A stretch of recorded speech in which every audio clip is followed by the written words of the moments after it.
The story begins 5,000 years ago, with a cruel king ruling. This city was once free, but now this cruel king has turned the people of this city into his slaves. This king is having the land excavated from the people of this city. He was actually looking for a material, something that could grant him magical powers, allowing him to become even more powerful than before, capable of ruling not only this city, but the entire world. Basically, the name of this material is Aeternium, and he will use it to create a crown that will grant him the powers of a superhero.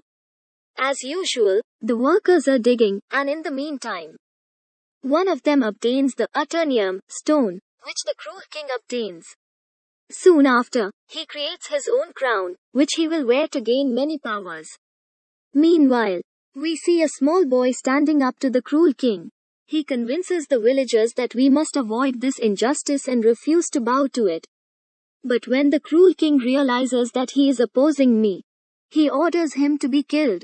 As he is being killed, the boy vanishes and appears in a place where many gods are sitting. These 6 gods tell this boy, "You have courage, and we like it. That is why, if you say the word, Shazam, all of our powers will enter you and you will become so powerful that you will easily defeat that cruel king." This little boy does the same thing, saying, Shazam, and becoming extremely powerful. He immediately goes to that king's palace while wearing his evil crown in order to gain many powers, but this little boy, who has become very powerful after saying Shazam, comes there and wreaks havoc and begins killing everyone. He is enraged and, along with the cruel king, destroys the entire city. The story progresses to the present day 5,000 years later. At this point, we are shown the same city where a gang has completely taken over. They are oppressing the people, robbing them, and completely controlling the city. Actually, the only goal of this gang is to locate the crown. It implies that they are looking for the same crown that the cruel king created 5,000 years ago. He died, but his crown is still somewhere in this city. We now see a girl named Adriana, who is also searching for the crown. Because she is an archaeologist.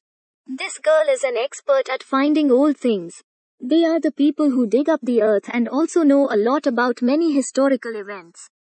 Later, this girl, Adriana, goes to a cave and, after much effort, finds the crown. Adriana and her friends are overjoyed. We later learn that one of her friends, Ishmael, is part of the same gang that has taken over the entire city. Then, Ishmael dismisses a companion and invites the other members of his gang who are in the same cave. People are now pointing guns at her and demanding that Adriana hand over the crown.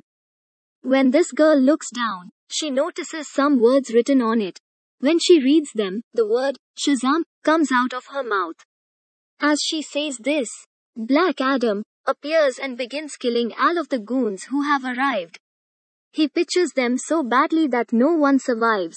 Ishmael, who was associated with the goons, pretends to die there. That is why his life is saved here, because Adriana has awakened Black Adam. She has reawakened him, so he doesn't say anything to her. Now that Black Adam was present, other members of the gang arrived and attacked him with a special weapon. This weapon is made of the same Aeternium material that was used to make the crown. When Black Adam is hit by this missile, he feels it powerfully. Black Adam kills the goon who tried to kill him, but he becomes unconscious as a result of that rocket or small missile. We learn here that Aeternium is a material that is the weakness of Black Adam, and that Black Adam can also be ended with this material. When Adriana notices this, she becomes concerned and takes Black Adam to her home. As Black Adam comes to home, he encounters Adriana's son here. This child informs Black Adam that you have been imprisoned in that cave for the past 5,000 years. Because our city is being enslaved and that gang is not allowing us to live.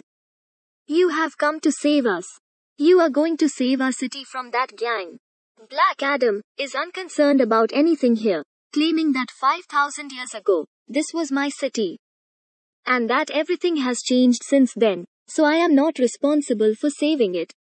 I have nothing to do with this city or its residents. After saying this, he walks out of the house and begins walking around the city, looking at it. Following that, we see a female leader whose job it is to prevent the arrival of new superheroes and supervillains in this world. Such situations must be maintained in the world so that ordinary people are not inconvenienced and our land is not threatened. Hawkman, she's talking to a superhero. She claims that Black Adam has returned and that if he is not stopped, he can cause as much destruction as before. If he goes insane and becomes angry, it will be nearly impossible to stop him.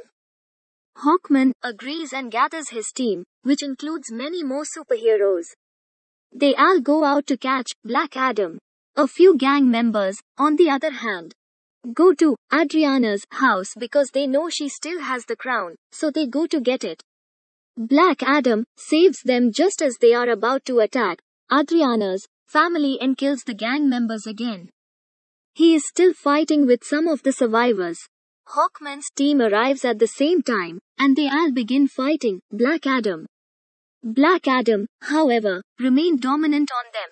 The gang members and the Justice Society team were powerless to stop it, and Black Adam eventually flees.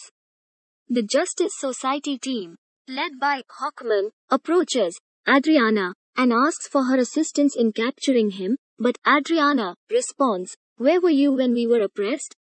I've never met you before. Only Black Adam saved us, and he saved me when I was about to die."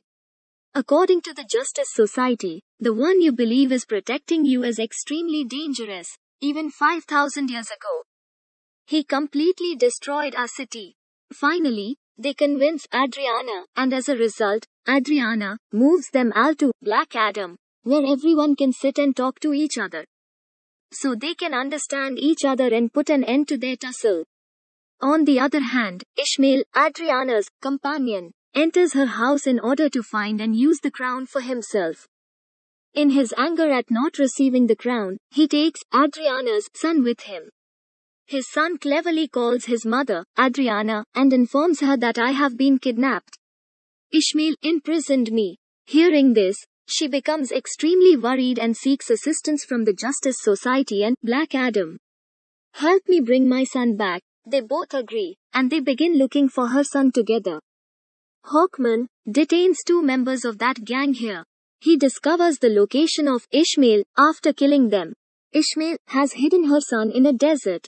And when Black Adam and the Justice Society arrive, they discover that Ishmael has pointed a gun at her son. Here, Ishmael reveals a secret. "I am the leader of the gang that is wreaking havoc throughout the city, and all of these goons work for me." So he begs Adriana to give him the crown in exchange for saving her son's life. This troubled mother gives him the crown in order to save her son's life, but despite this, he shoots the child. When Black Adam notices this, he flies at high speed in front of him, saving the child's life. Ishmael is completely destroyed here after being struck by lightning. Black Adam also meets Hawkman here and reveals a huge secret to him. He claims that 5,000 years ago, the boy who raised his voice against that cruel king was not me, but my son, and that when the cruel king was killing my son, he simply disappeared.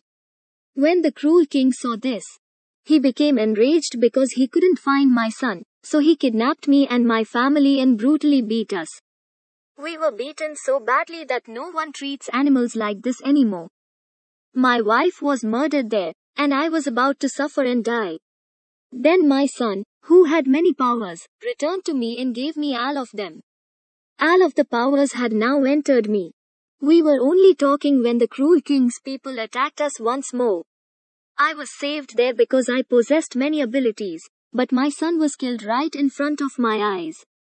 When I saw my son dying, I became angry and killed the cruel king and his people. But those powers were not under my control, and I was unable to control them. My unwillingness soon destroyed the entire city. Because I did this, the gods who gave my son power and now give me power were enraged because I misused my power and did not keep it under control. That's why they locked me in that cave, where I remained for thousands of years. When Adriana arrived and took the name, I came back to life. Black Adam is still very sorry that he has caused and continues to cause so much destruction. Many people were killed. He informs Hawkman that he wishes to surrender and complete my powers so that no one is harmed as a result of my actions. After that, Black Adam says the word Shazam and he transforms back into his normal form. It means he becomes a normal human being without superpowers for the time being. He can't become Black Adam again until he says Shazam again. That's why he asks them to do something with me so I don't say the word again. Finally, Black Adam is immersed in water and a device is placed in his mouth to prevent him from speaking.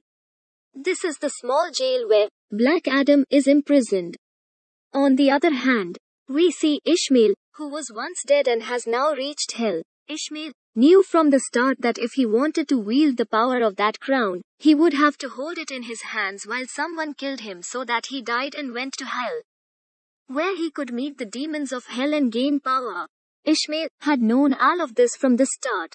That's why he provoked Black Adam, implying that if I kill Adriana's son, Black Adam will appear and save him while killing me.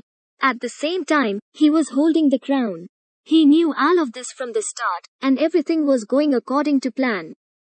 The demons of hell meet Ishmael here and provide their powers on him. He was no longer the same. He had transformed into Sabak, and he came into this world with these abilities and began destroying everything. When the Justice Society learns about it, they line up in front of him to compete with him. There is a lot of fighting going on, but Sabak is very powerful. They couldn't stop him even when they were all together. Another Justice Society team member, Dr. Fate, appears in multiple forms and uses various powers to try to kill Sabak, but fails. They quickly realize that no one can defeat Sabak except Black Adam, which is why he begins talking to Black Adam through telepathy here. He tells him that we need your support, and they assist him greatly from here so that he can free himself. He escapes and kills some of the soldiers there. He emerges from the water and says Shazam, which grants him the power of Black Adam, and he immediately begins his journey to Sabak. On the other hand, the Justice Society is still fighting Sabak, and one of his teammates, Dr. Fate, was killed there during this time. Hawkmen are also fighting Sabak, but their efforts are not fruitful. Fortunately, Black Adam arrives at the same time. There is a fierce battle between Black Adam and Sabak right now. It was a tough fight, but it appeared that only Black Adam could defeat Sabak. After a while, Black Adam grabs Sabak's head and tears it into two parts, finally killing Sabak. As a result, Sabak dies and everything becomes peaceful and begins to improve. The city's residents begin to regard Black Adam as their savior, and they all accept that Black Adam has saved them and their city. Following that, we see the same lady who assembled the Justice Society team to stop Black Adam. She tells Black Adam to do whatever he wants, but not to leave the city. Be the savior of the people of this city. Take care of them, be their guardian. I don't care, but don't leave because leaving will be bad for you. Black Adam sits and looks at her, saying that no one can order him to do anything and that he will do it on his own. The lady then says, yes, perhaps you are correct. No one can stop you from living in this world. But I know someone who is not from our world. Black Adam becomes angered and smashes the screen on which the lady was speaking. The screen breaks and there is smoke everywhere. In the meantime, Superman rises up from the smoke. He advises Black Adam to always sit down and talk. The story of this film ends as soon as Superman says this.